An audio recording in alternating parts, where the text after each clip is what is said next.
ಯಪ್ಪ ಗುರು, ಇಂಥದ್ದು ಒಂದು ನಡೆಯುತ್ತಾ ವಾಟ್ಸಪ್ನಲ್ಲಿ. ಗುಡ್ ನ್ಯೂಸ್ ಅಂತಲೇ ಹೇಳ್ಬೋದು. ಇನ್ನು ಮುಂದೆ ಫೋನ್ ನಂಬರ್ ಬೇಕಾಗಿಲ್ಲ, ಖಾಲಿ ಯೂಸರ್ ನೇಮಿಂದ ಚಾಟ್ ಮಾಡಬಹುದು.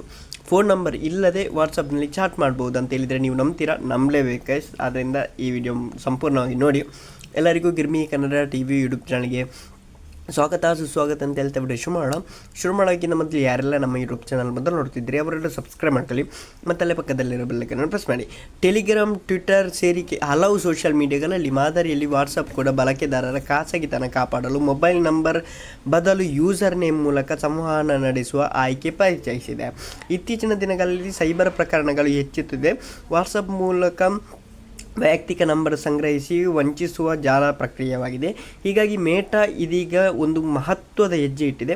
ಇನ್ನು ಮುಂದೆ ಟೆಲಿಗ್ರಾಮ್, ಟ್ವಿಟರ್ ಸೇರಿ ಹಲವು ಸೋಷಿಯಲ್ ಮೀಡಿಯಾಗಳ ಮಾದರಿ ವಾಟ್ಸಪ್ ಕೂಡ ಬಳಕೆದಾರರ ಖಾಸಗಿತನ ಕಾಪಾಡಲು ಮೊಬೈಲ್ ನಂಬರ್ ಬದಲು ಯೂಸರ್ ನೇಮ್ ಮೂಲಕ ಮೆಸೇಜ್ ಮಾಡುವಂತಹ ಆಯ್ಕೆ ಪರಿಚಯಿಸಿದೆ.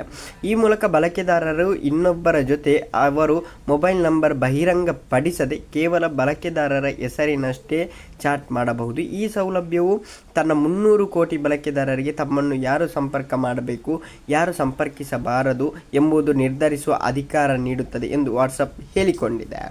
ಮೇಟಾ ಮಾಲೀಕತ್ವದ ಈ ಸಾಮಾಜಿಕ ಜಾಲತಾಣವು ಬಳಕೆದಾರರ ಈ ವಾರದಿಂದಲೇ ವಿಶೇಷ ಯೂಸರ್ ನೇಮ್ ಅನ್ನು ಮೀಸಲಿಡಲು ಬುಕ್ಕಿಂಗ್ ಆರಂಭಿಸಿದೆ ಅಂತಲೇ ಹೇಳ್ಬೋದು. ಅದೇ ಗೈಸ್, ಏನಂತ ಹೇಳಿದರೆ ನಂಬರ್ ಇಲ್ಲದೆ ಯೂಸರ್ ನೇಮ್, ಈಗ ಬೇರೆ ಟೆಲಿಗ್ರಾಮ್ ಅದರಲ್ಲೆಲ್ಲ,